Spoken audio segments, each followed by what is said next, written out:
Déjà, en tant que femme musulmane en En France, France.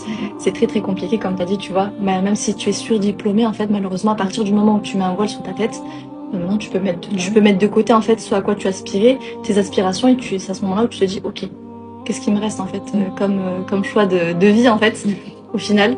Et le côté entrepreneurial, alhamdulillah, je pense et je trouve que ça a donné la liberté à énormément de sœurs de pouvoir, justement, briller par leur savoir, briller par leur science et par leurs acquis. Et on a besoin en fait d'avoir des sœurs qui ont des compétences. On a besoin d'avoir des sœurs qui mettent le voile et qui montrent l'exemple aussi aux autres sœurs.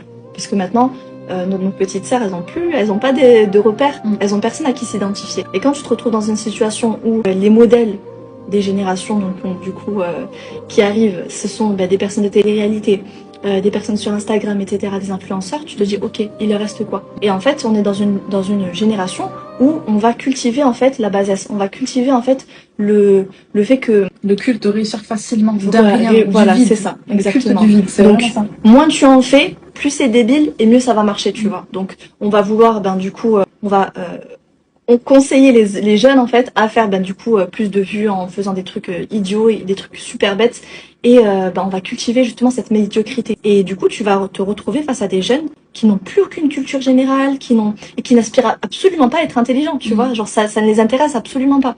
Et ça c'est vraiment dangereux parce que on se retrouve avec des petites sœurs qui ne savent même plus du tout à qui s'identifier. Alors que justement les modèles, nos meilleurs modèles c'est les sahabiyat, c'est les sahaba. Et malheureusement, on n'a plus du tout cette identité-là. On s'identifie plus du tout au vrai modèle, mais on va s'identifier du coup à des personnes qui vont pas forcément du coup nous montrer le bon exemple.